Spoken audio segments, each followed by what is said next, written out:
This is J. Krishnamurti's second public talk in Amsterdam, 1967.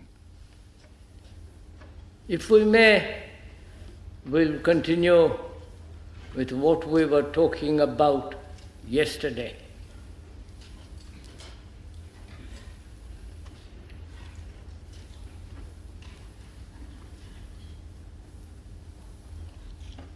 Understanding is an odd phenomenon.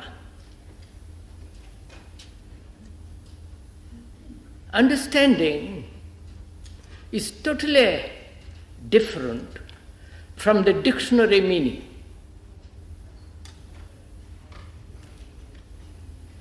Understanding is an act of instantaneous perception. The immediate comprehension, and therefore immediate action. It isn't that one understands first and then acts, but it is rather that when there is total comprehension, which is understanding, there is total action, which is immediate. And this often happens to many of us. It isn't a very odd phenomenon. When we give complete attention to something which we want to understand, and we do this when there is a great crisis in our lives, there is an instant comprehension, instant understanding, and instant decision, therefore action. And when the crisis is very great, then the understanding and action are simultaneous. It isn't that one understands first and then acts later, but the action, which is the doing, is synonymous with understanding.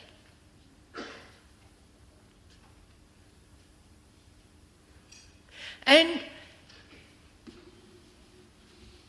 how does this understanding take place? What is the structure, the nature of this understanding? When do we actually understand? You know, the dictionary meaning is obviously to comprehend, to investigate, to use one's mind, and all that explains in the dictionary.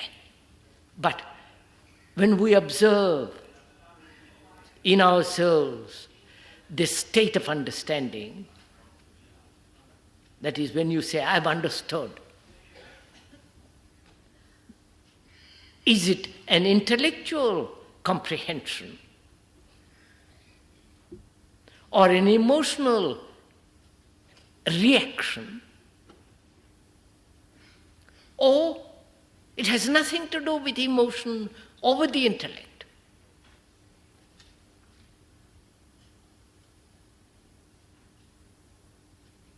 When we say, when things are very, very serious in our lives, a deep crisis, which demands immediate action,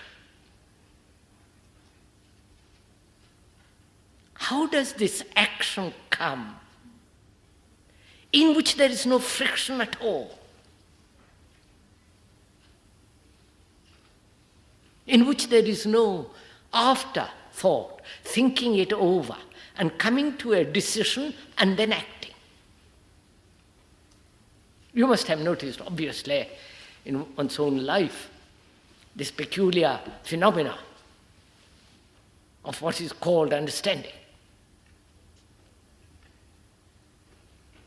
Understanding doesn't come merely through a conclusion.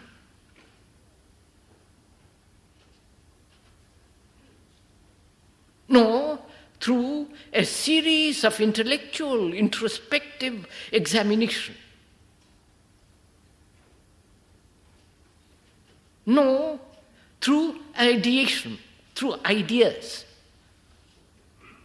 Please, this is important to understand, because what we are going to presently, which is we're going to discuss not only fear, but all the things implied in relation to that.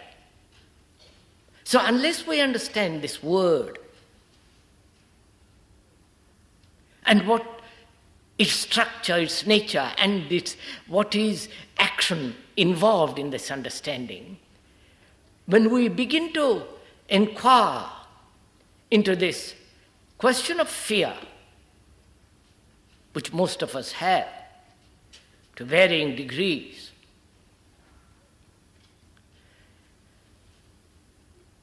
it seems to me then it becomes very important to understand the nature of understanding.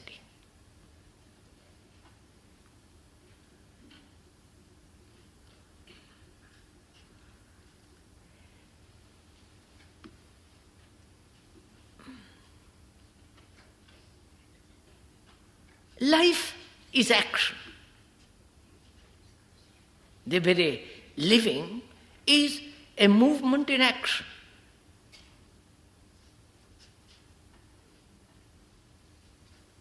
There is no living without action. Living is relationship.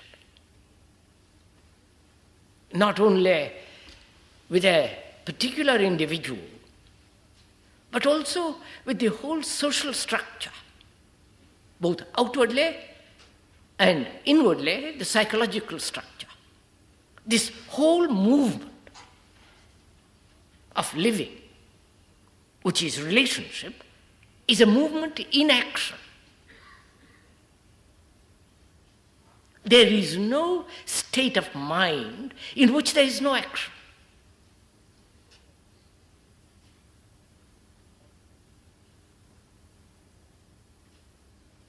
Even when totally isolates oneself from the whole phenomena of the world, one ends up in an asylum, mental hospital. But even there is action.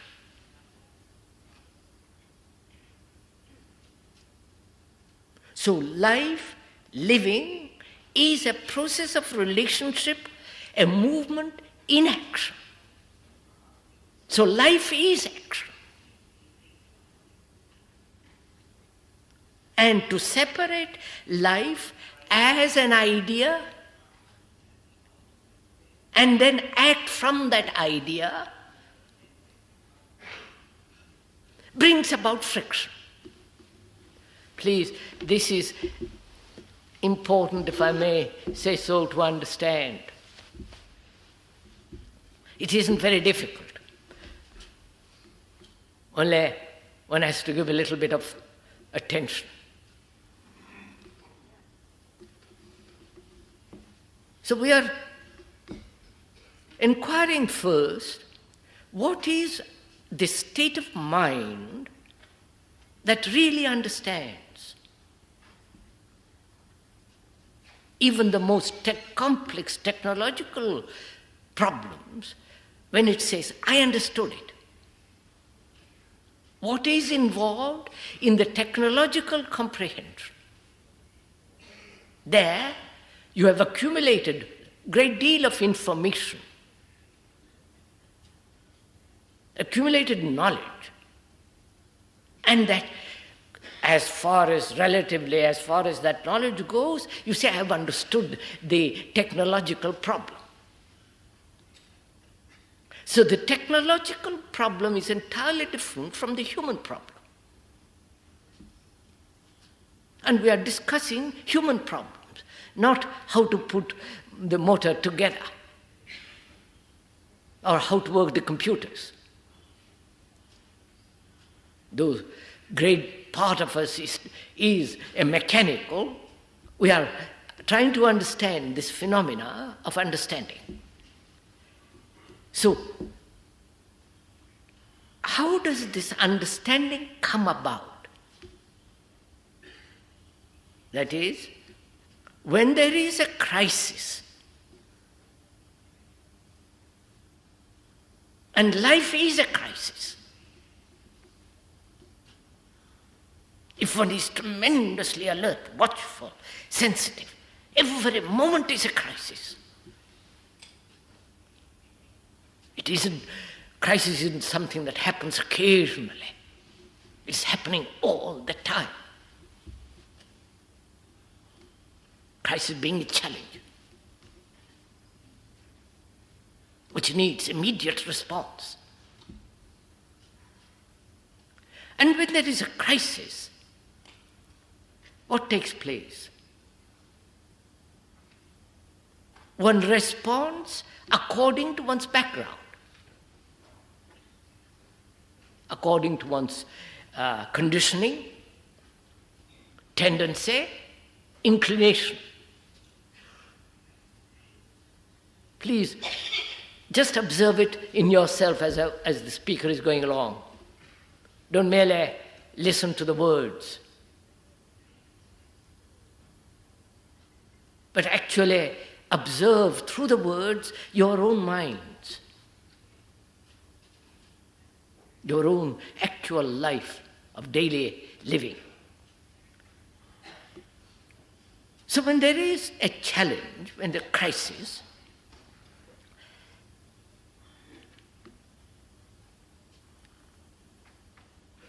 generally one responds according to one's conditioning, temperament, inclination, which are all contained in the word memory, background.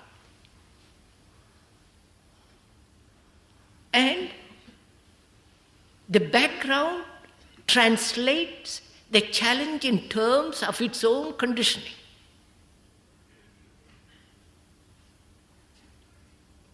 Isn't it? If one is a nationalist, one responds according to that conditioning, to a challenge which demands a totally un-nationalistic action.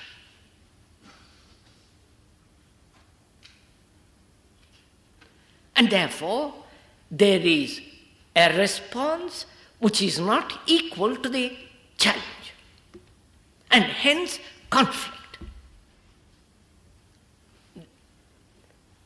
This is a very ordinary psychological problem. This actually takes place.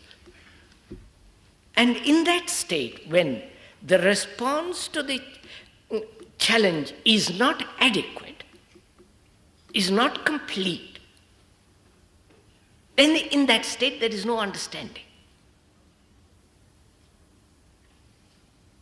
So when one says, what is understanding and how does this understanding come about?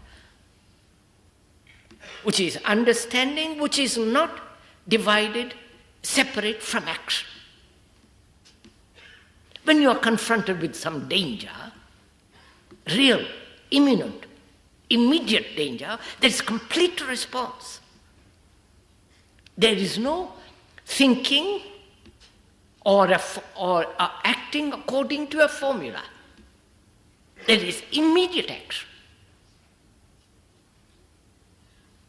The understanding of the danger and action are simultaneous. And we are inquiring what is the state of the mind that understands. We said it is not understanding does not take place when there is merely action according to a formula.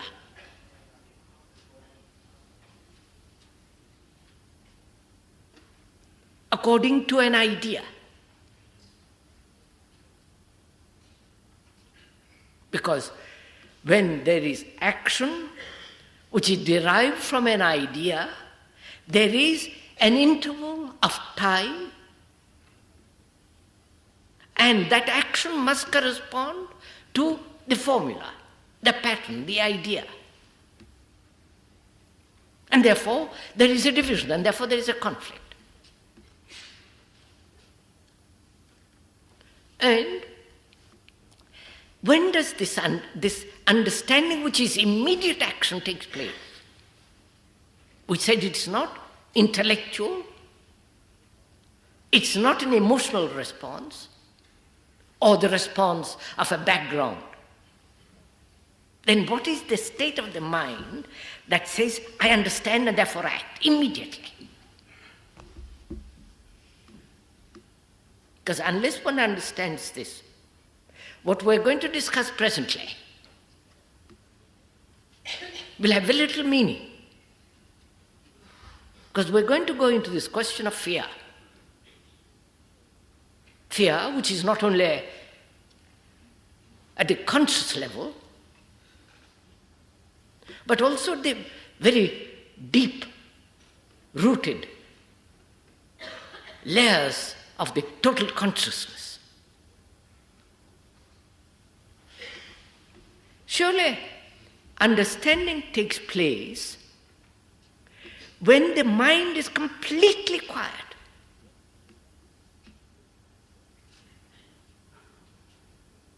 When there is no effort, when there is no interference of the ideas, when there is no response of a background, then you say, I've understood it, and there is immediate action.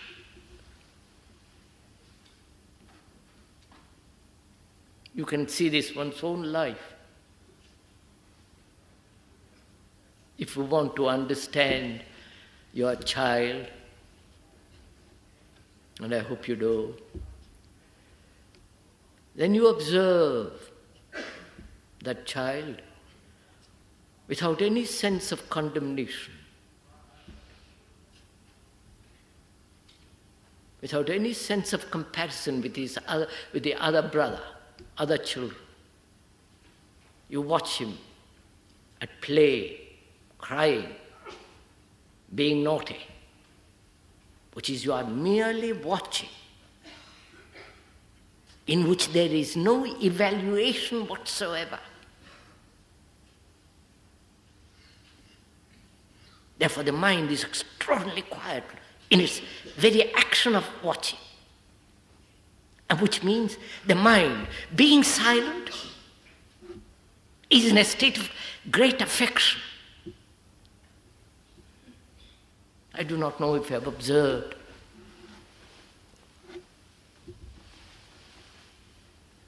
that love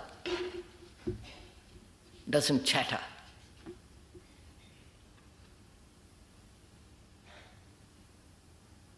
Love is not pleasure or desire.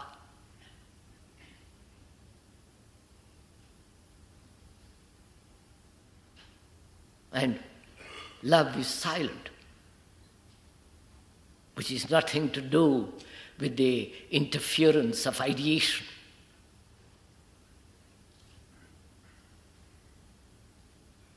So, understanding is only possible when the mind is completely quiet, not blank, not in a state of abstraction, or in a state of identification, but a silence that's completely active.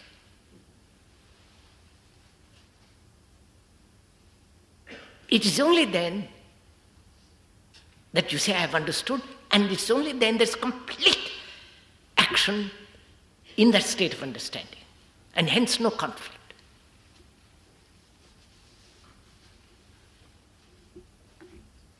If this is somewhat clear, not verbally, but actually, then we can begin to inquire whether it is at all possible to be completely free of fear.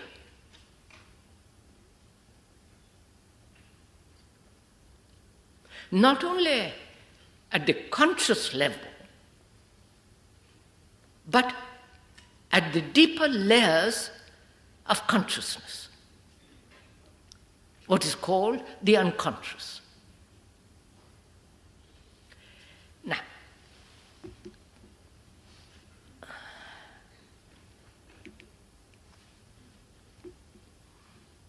I wonder if there is a state of the unconscious at all.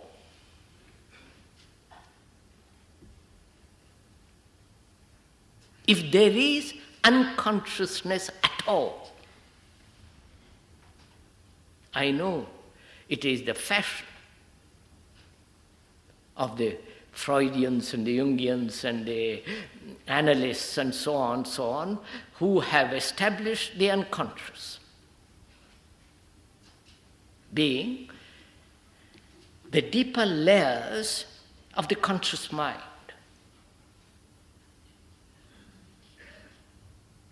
And we are questioning whether there is such a state at all. I know most of you will say there is. But in examining, we have to question everything, never accepting a thing, because we are dealing with a very complex problem. That is, the human being who has lived for many million years in pain, in torture, in misery, in violence, in sorrow.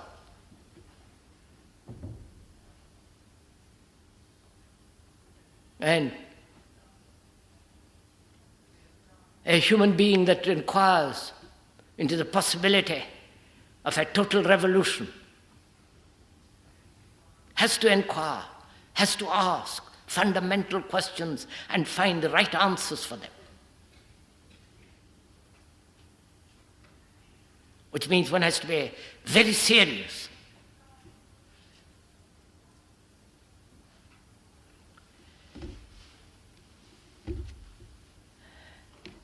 First, one has to understand the actual what is action and what is an action which is derived from an idea. Most of us have an idea first, a formula, a pattern, and from that act.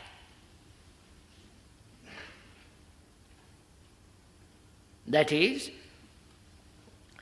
the actual fact is that we are violent by nature, because our heritage is from the animal. And there is in us a great deal of violence. That's a fact. And the non-fact is the idea that we should be non-violent, which is non-fact. And hence what takes place?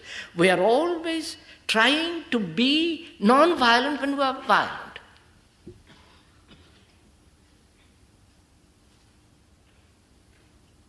So the action is always derived from what should be and not from what is.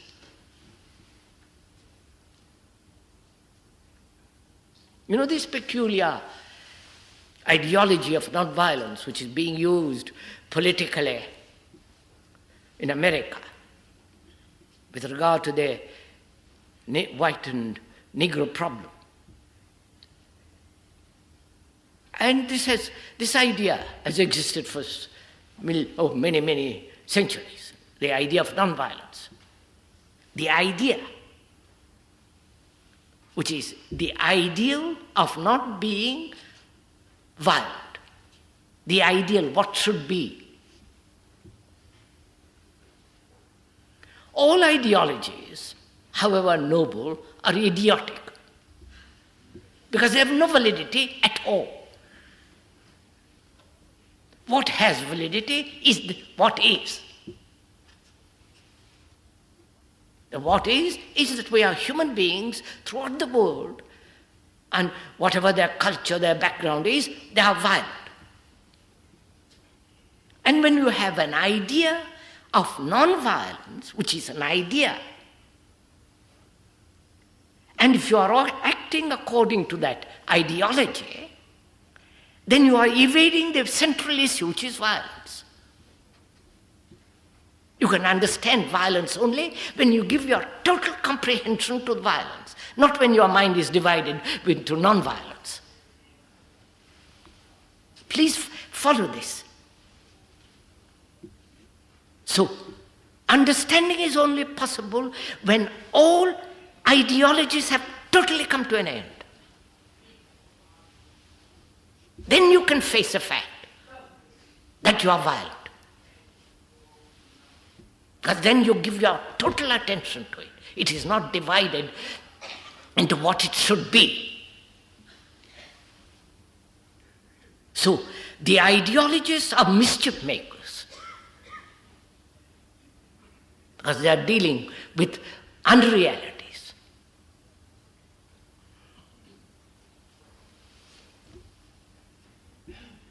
You know, religions have done this. Organized religions. They have said you must love your neighbor. Throughout the world, it isn't just Christian doctrine. But society is so constructed that you destroy your neighbor. The fact is, you are destroying the neighbor by your greed, by your envy, by your acquisitiveness, by your desire for position, power, prestige. Instead of tackling that central problem, we escape into some ideations.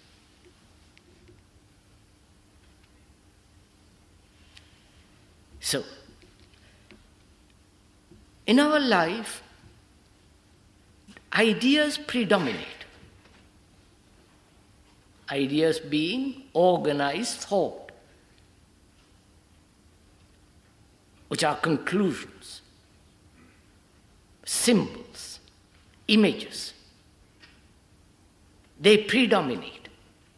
And according to those ideas, we act.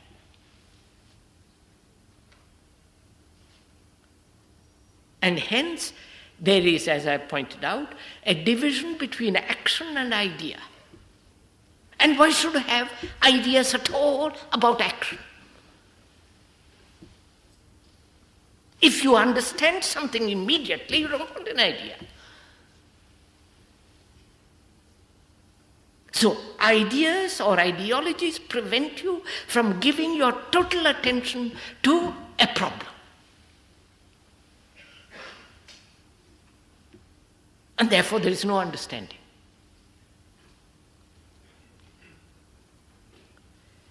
So, is there an action without the formula? That is the formula, the idea first, and then action. We are asking if there is an action without the idea. And there is when life is a crisis. When every movement, every day action, every activity of our life is immediate.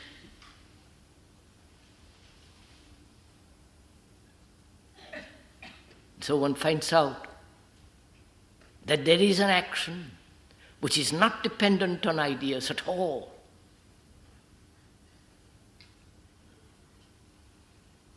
Bearing that in mind, then we can begin to inquire into this question of fear at the conscious as well as the unconscious level.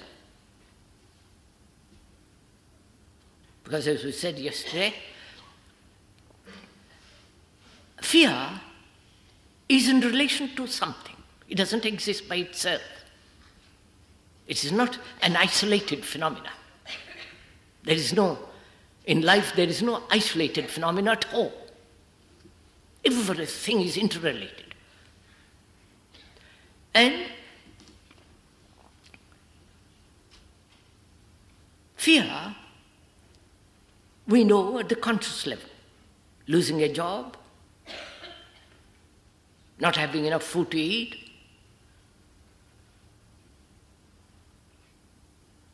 not fulfilling, not achieving, not becoming a success, and so on, so on, so on, outwardly.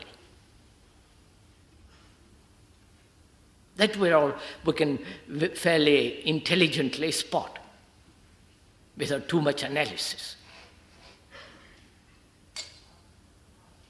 And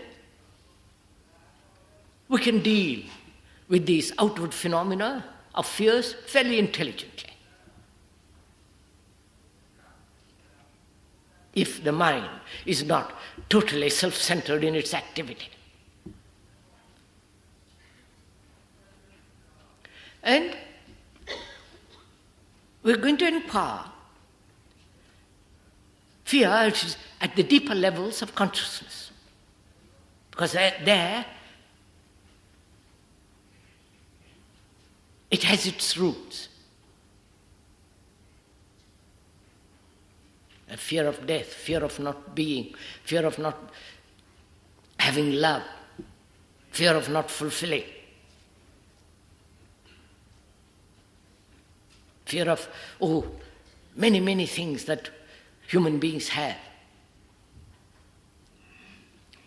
And before we begin to inquire into the unconscious, which we have so easily accepted, that there is an unconscious, we are questioning whether there is an unconscious at all. Which is, what is consciousness? I hope this is not too serious, is it, all this talk? If it is, I'm sorry.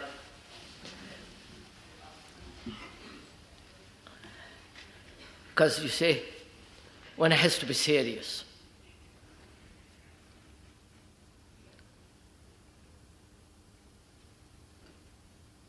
Only to the serious life is, not to the fanciful, not to the man who is seeking amusement,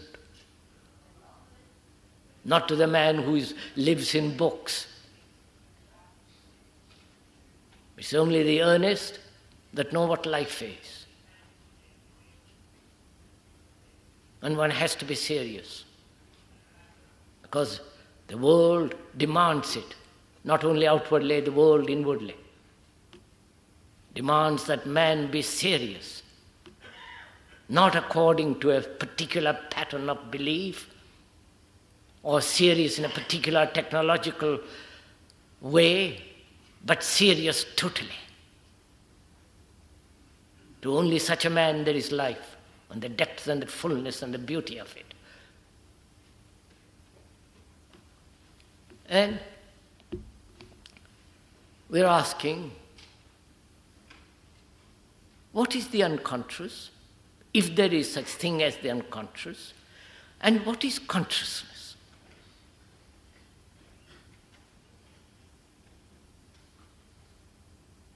That is, when are you conscious?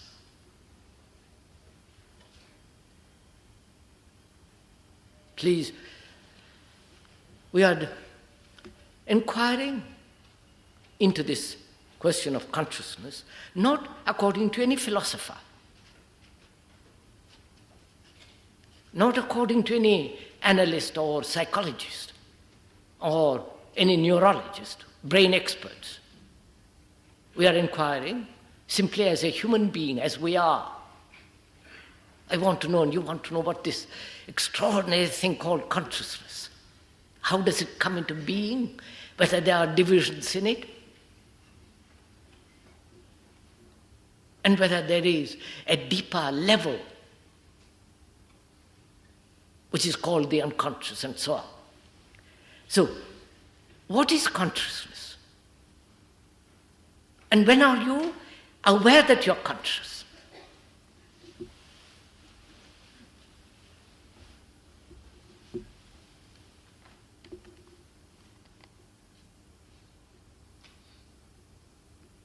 When do you say, I am conscious, I am aware,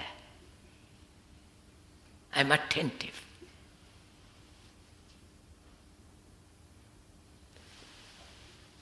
This, you become conscious only when there is pain and pleasure. When the pain is intense, you're fully conscious.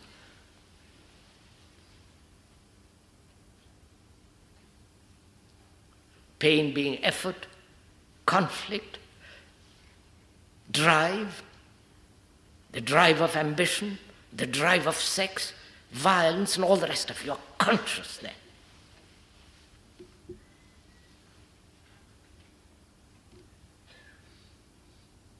Otherwise, most of the time, we are half asleep. We are drugged by religions. We are drugged by society, by the literature, by propaganda, by the radio, and all the rest of it. And most of us are asleep, half asleep. And only we wake up when there is tremendous crisis. As pain, or which is danger, or the demand of great pleasure.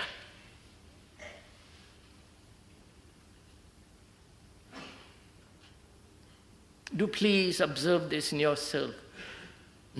Please don't accept what the speaker is saying at all. We are communicating with each other. We are taking the journey into ourselves. And therefore, there is no guide there. We are walking together.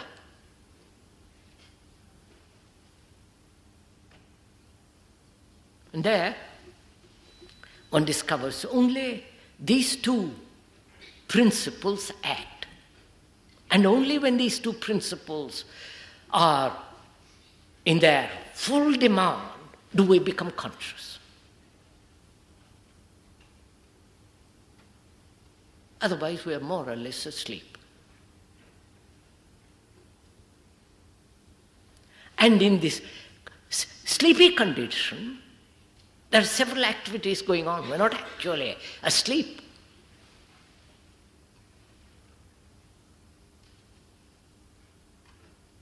So we are only conscious, or we become conscious only when these two principles are in full movement, or in full demand, there is an alarm of these two.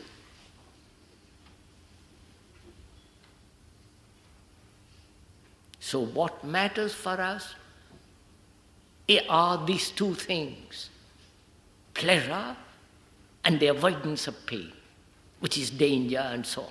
The avoidance of danger is fear.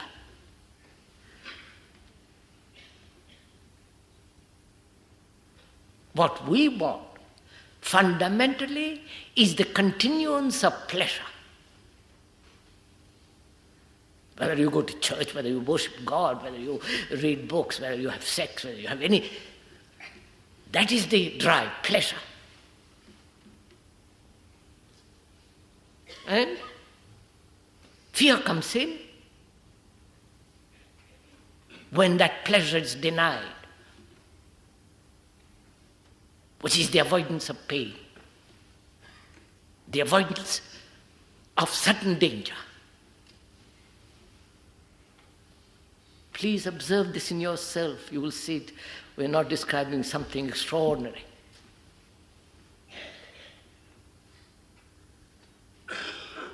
And this principle of pleasure and pain operates right through us. Because we are, as human beings, we are the result of the past.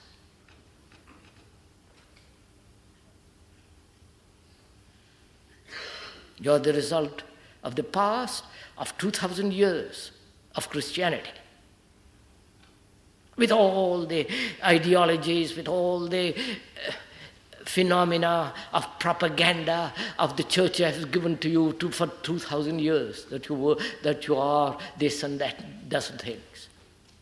That is, you are the result of 2,000 years of a particular propaganda.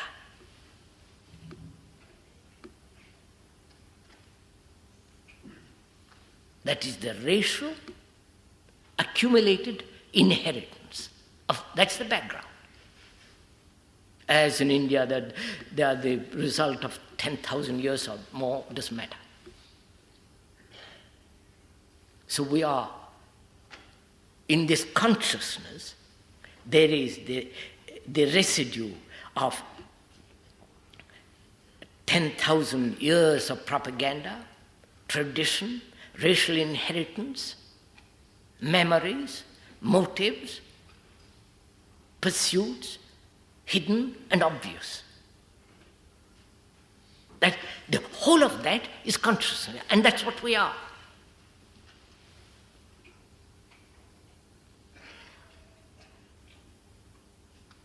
We are the total content of man.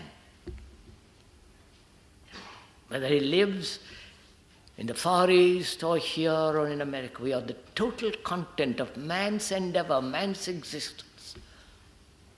Therefore, there is no collective and the individual. Do go into this, you will see the extraordinary thing that will take place. We are the collective and we are the individual. There is no division.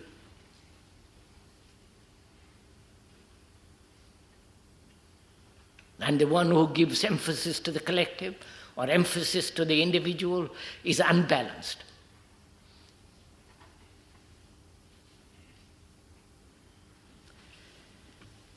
So,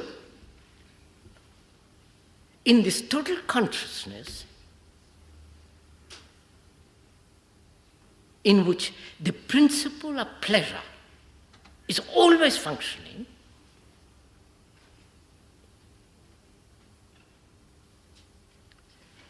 in that there is fear. And in that total consciousness,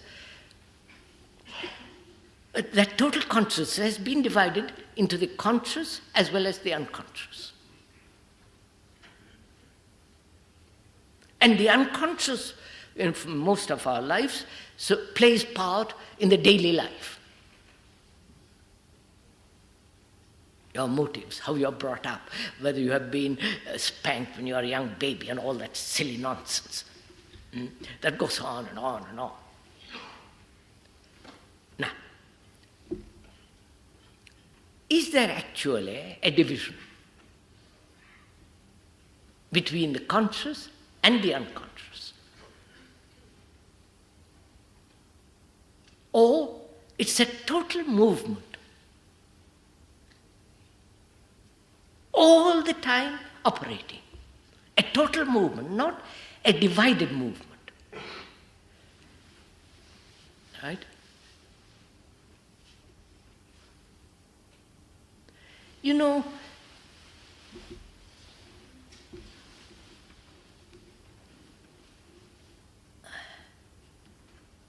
when do you see something totally?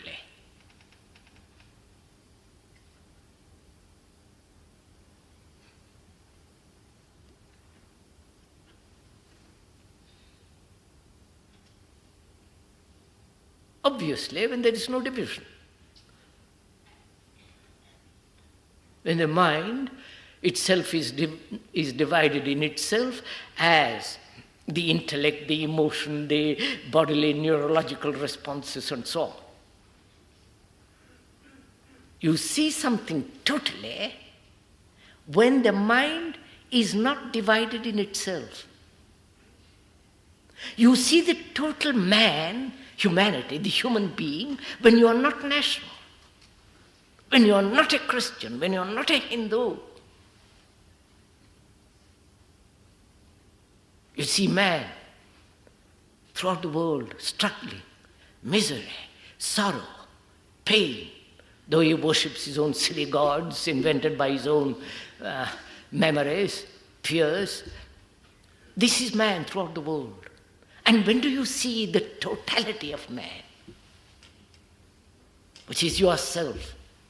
Please follow this. When do you see totally yourself? When there is no observer and the observed. That is, when there is no center as the me, the observer with all its background, with his conditioning, which divides, then you see the total content of man, the total content of yourself. So, when there is no division as the conscious as well as the unconscious, there is no division as the West and the East, the peculiar phenomena of various cultures. When these things do not divide, then there is a total comprehension of man, which is of yourself.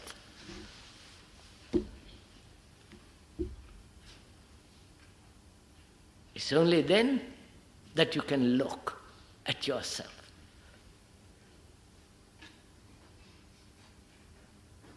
I don't know if you have tried, as we were hinting yesterday, to look at a tree. Holland is full of lovely trees, lovely meadows, and a marvelous light. Here the sky is very low to the earth, and the light is entirely different. And if you ever noticed it, if you ever observed it,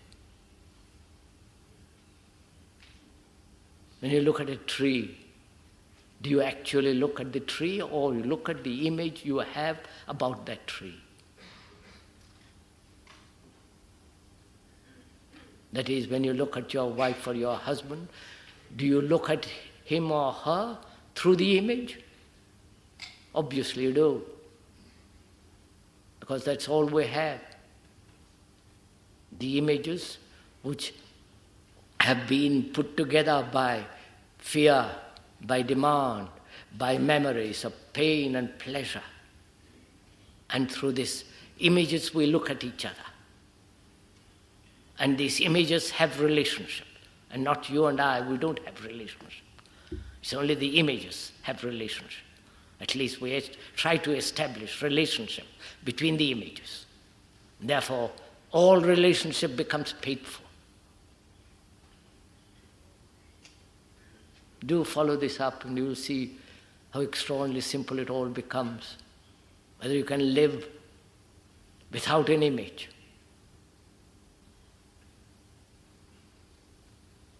Without an image about the tree or the cloud, without the image about your wife or your husband.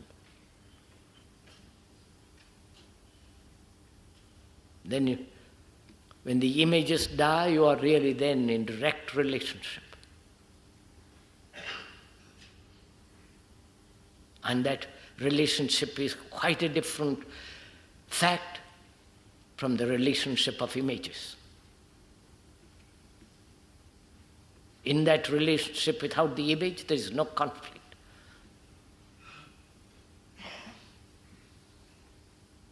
So, it's only possible to see the totality of this consciousness only when one can observe this whole process, not from a center, as an observer, as a Christian, a Muslim, or a Hindu, Buddhist, American, all the rest of that silly, immature stuff. But actually, look at it without any division. Then you will find there is no such thing as the unconscious at all.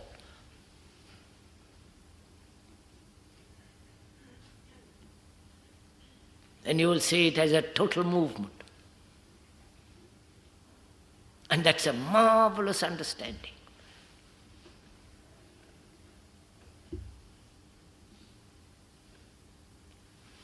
So, we're saying, in this consciousness, there is pleasure and pain. And the avoidance of pain and the pursuit of pleasure at different levels, at different demands, brings about not only sorrow, but also fear. A mind that's all the time seeking pleasure. Pleasure in different forms, bodily, sensually, sexually. The pleasure of achievement, the pleasure of being, pleasure of making a success. The pleasure of finding something secure and holding on to it. So, the mind that pursues pleasure must inevitably invite its opposite, which is the pain. The two go together, they're not separate. Please follow, it's not separate. That is, it's only separate when we don't see the totality of pleasure.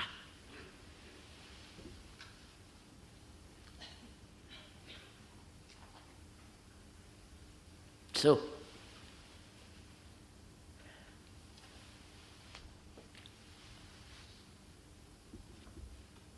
this process goes on in our life.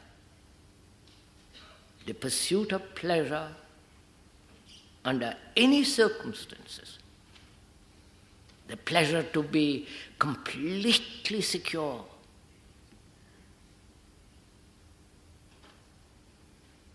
And that's what we are seeking in all relationships. And this demand to be secure, to be safe in relationship, because that relationship gives pleasure.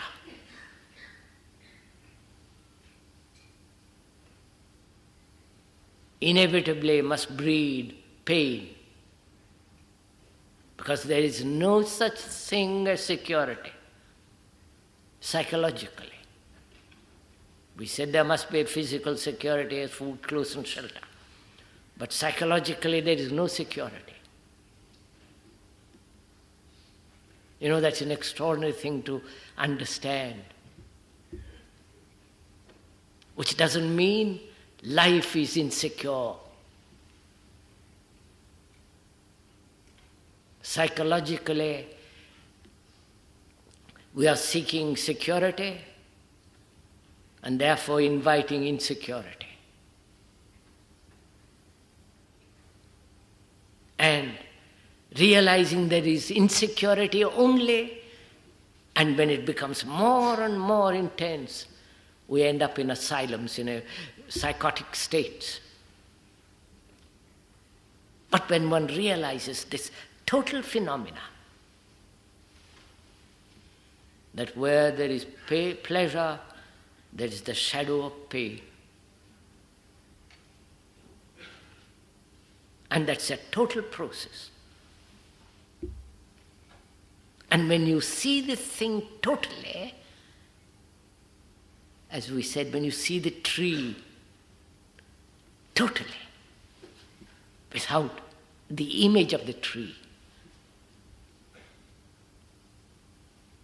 then you will find that fear, psychological fear, comes to an end.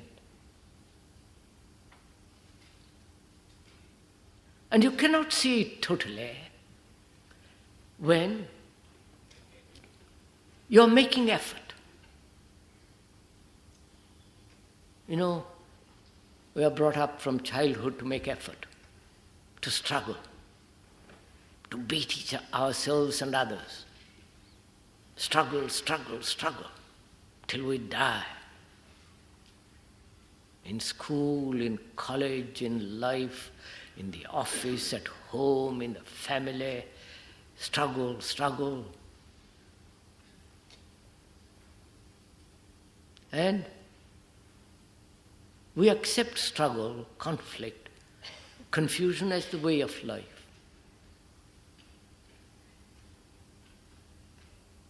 And a mind that is in conflict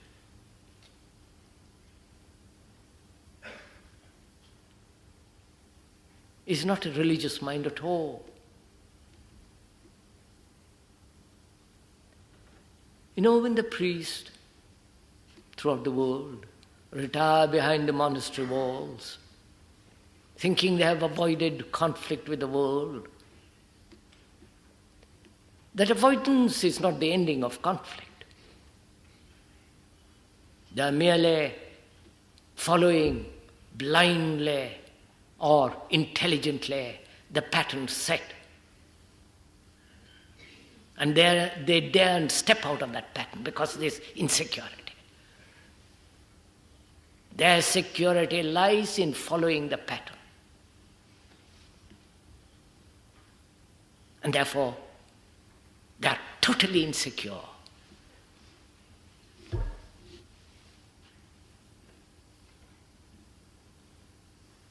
And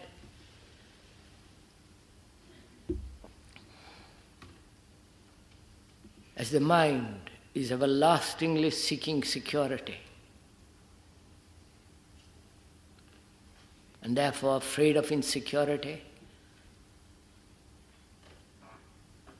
and the seeking of security is the breeding of fear.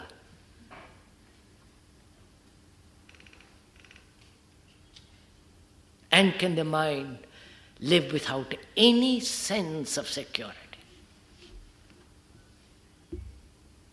Without becoming hopeless, despair, cynical, bitter, and all the rest of it.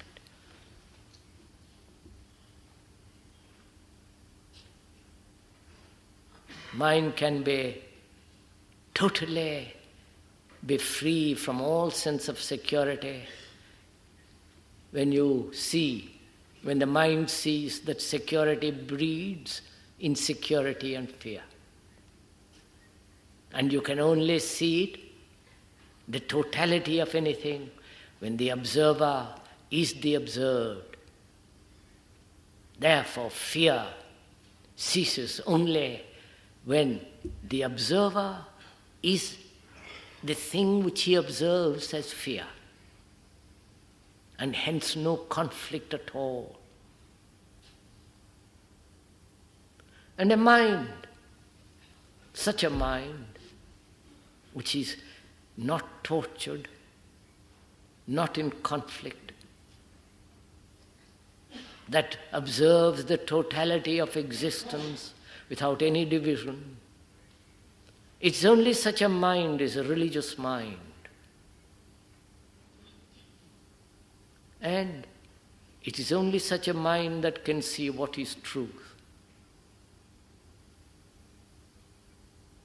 Not the tortured mind that is disciplined, forced, struggling, beaten, cynical, bitter, or does socially good works.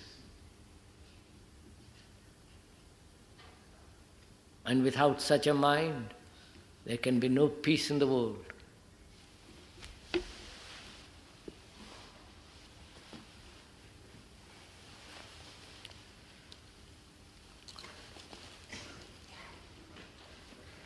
Can we now, if we may, ask questions? Even if you ask questions in Dutch, somebody will translate it, and I will have to repeat that question which I have understood in English, because they're again to be re-repeated into Dutch. As we were saying yesterday, to ask a question is very important.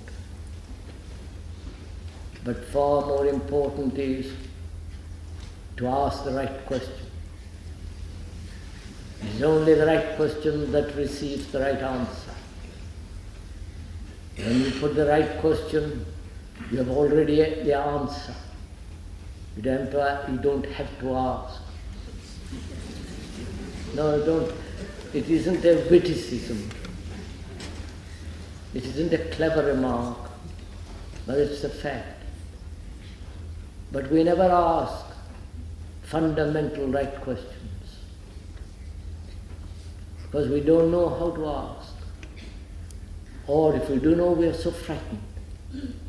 Because by the very asking, we may discover what is true. And truth may be the most deadly, dangerous thing. So we never ask. We're always waiting for someone else to answer.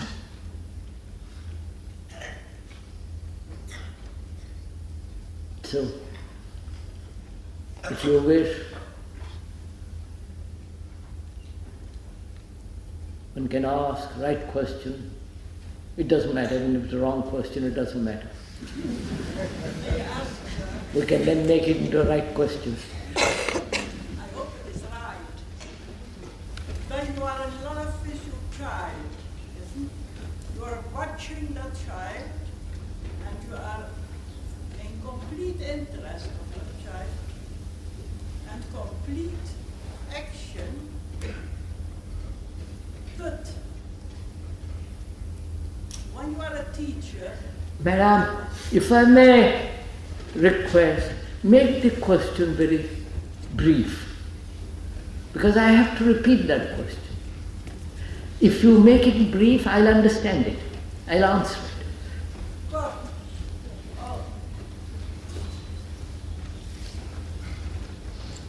Just wait a minute till they speak.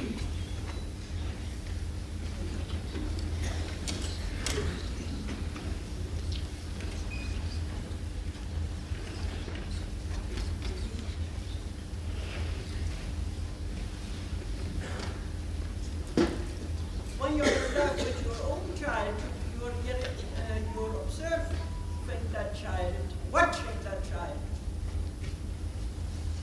and your action is complete. But when you're a teacher, your action cannot be complete. And when you are a granny, it is the same question. Est-ce que vous avez compris cette question? Oui. The question is that you cannot be always complete in your action in special circumstances. What's the question, please? If you watch your own child, you love him, your observation is complete. If you were a teacher, you may not be able to observe your pupil with the same complete action. I have to repeat that question. You can watch your own child, the questioner says, with great affection. But if you're a teacher, you can't do that. So, the problem is how to watch when you are a good teacher. Isn't it? Now, what is a teacher?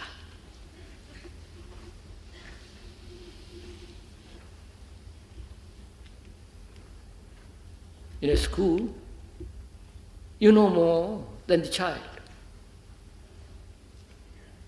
You are imparting, giving him information. You want him to learn.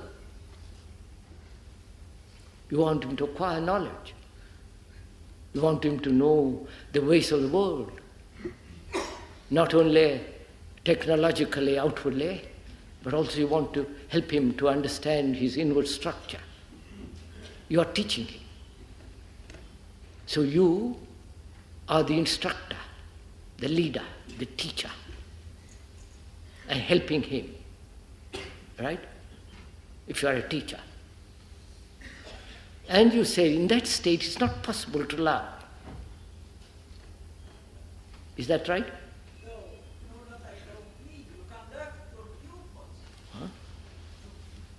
You do not understand. I don't, madam, I don't hear it. It's not I don't understand, I don't hear it. Pardon. You can love your teacher, your teacher. What? You can love your pupil. Yeah. Then where is the question, madam? But you are limited in your action. Because the parents are responsible. Yeah, at last. Am I there? I understand. When you are a teacher, you are limited in your activity because of the parents of the society. Right? Yes. You may love your child, and you may be a good teacher, love the children, many children. But your activity, you are helping the child is conditioned by the society and by the parents. That's the question. What is one to do? You can't scrap the parents. That's obvious. And you can't break down the society. I wish one could, but you can't. And so that goes on. So what is one to do? Which means what? You not only have to educate the parents, but also educate the educator. Right? You have to educate the parents and educate the teacher himself. It isn't just one-sided affair. Again, it's a total phenomena of society in which we are living. The parents throughout the world are only concerned that the child make good living, good marriage, be secure, fit into the established order, that he mustn't revolt. That's what's happening in Russia. He mustn't criticize. He must accept the social structure of communism. And he mustn't criticize. And it happens the same way here in a different way. Every parent wants his child to have a safe job, a good home, and goodbye. In that state, there is no affection at all. Love is something totally different. If the parents loved, there would be no wars. Do you mean to say, if the Americans loved their children who are being shot to pieces in Vietnam, and the Vietnamese being shot to pieces, do you think if they had loved, this would arise, this phenomena? We educate wrongly our children, which means we are only concerned with giving them a technological efficiency. We are not concerned with their inward structure, in their inward being, because we do not want a revolution inwardly, because that means our whole social structure may be destroyed. And we don't want any kind of disturbance. Nobody wants. The communists, when they get into power, they don't want disturbance, nor the particular Democratic Party, when it gets into power, they don't want disturbance. As human beings, we don't want to be disturbed. And so we create a society in which there will be no disturbance. But life is a movement in which there is disturbance as well as peace. But when you understand the totality of this movement, there is neither so-called peace between two wars or this fear of disturbance. There is quite a different movement altogether. And that movement cannot be understood even by the most educated teacher, if he himself is not part of that total movement of life.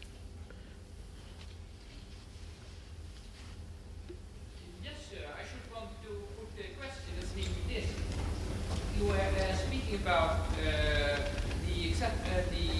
notion in the beginning of it, but what do you think about the fact that if prior, for instance, the structure of an entity of time is given, would it not be that the highest human wisdom is to accept consciously our own nature, our own structure of time? And is it also possible that the measure of consciousness with which the acceptance of our time... I'm sorry, sir, I haven't understood. Forgive me. No, it's not a question of louder, sir. I understand the words, but your Dutch and your English a little bit. Would you mind state briefly what you mean, sir? Yes. Do you think that the measure of consciousness with which the acceptance of our own time unity is occurred is proportional to the measure of satisfaction with which this acceptance is occurred? Sorry. If somebody has understood or heard clear, would you mind telling me? I'm sorry, sir, it is not. I don't really get the meaning of what you're trying to explain or ask. No, we are a nature law. We are? We are a nature law. We are part of the nature. Natural. Natural. Nature, that's natural. Part of the nature. The nature is a structure of time. Nature is a structure of time. And nature is the structure of time. Yes, and we are a part of that structure of time. You think that for human luck, for human happiness, that that if we accept this structure of consciousness, that at the same time, in this conscious acceptance, it implies the satisfaction of this acceptance. That's my question.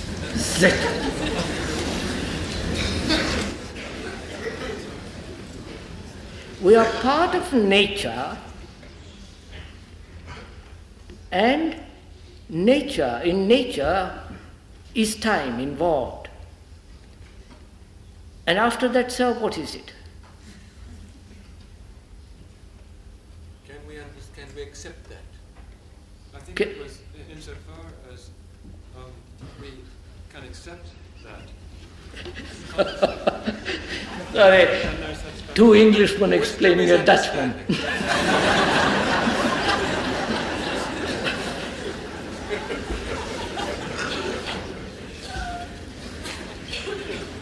Would somebody who has understood it, sir, could you kindly explain it in Dutch?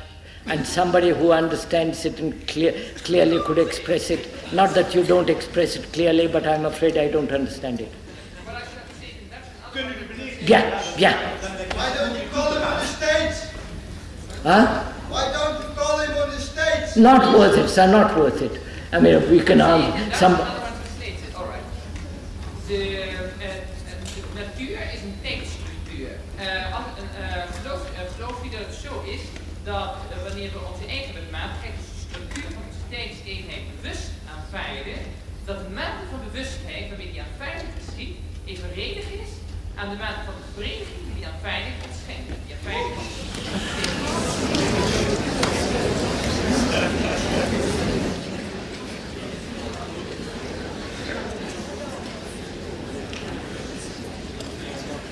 Is this becoming an entertainment?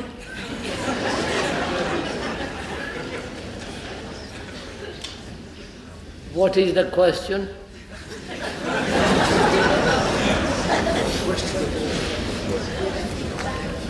Oh, let's skip it. Let's ask some other questions, shall we?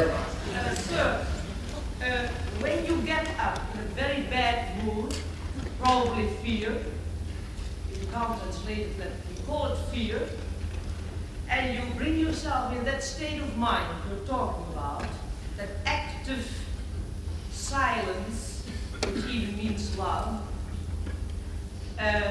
can you then put your hand on that fear, where it comes from? If you get up in a bad mood, and part of this bad mood is fear, and if then you observe this in the way you're talking about, can you locate that fear? When you get it, a question is, when you get up in a bad mood, and that bad mood may be fear, and can you find out from where that fear arises? Is that it? Silence. As you said, one should get the condition of complete silence. Well, Madam, I didn't say you should get into that state of complete silence. That becomes another ideology. Therefore it has idiotic. That's what I don't understand. I explained very carefully, Madam. I explained carefully the state of mind that understands. You understand only, as you do often, when the mind is very quiet. That's all. But then when you are quiet... When you are quiet, I understand. When you are quiet, then will you be able to trace the source of that fear? That's what is my Yes, question. that's right. You see what you have asked? First, you think you have that state. I hope to get that state. If you hope, you will never get it. What is possible only when it occurs, and you can't go after it. You are asking a question, when it happens, then will you be able to trace the source of fear? Then you would have no need to trace the source of fear at all. Then there is no fear at all. We carefully explained it. The speaker went into it in detail, that a mind occupied with its own ideologies that it should be silent and struggles to bring about that silent, quiet. I understand completely that shouldn't be a struggle. There shouldn't be a struggle. It happens to be silence. If it happens to be silent, then there is no fear. You don't have to trace fear. Then you will meet it. And you see, you are speculating.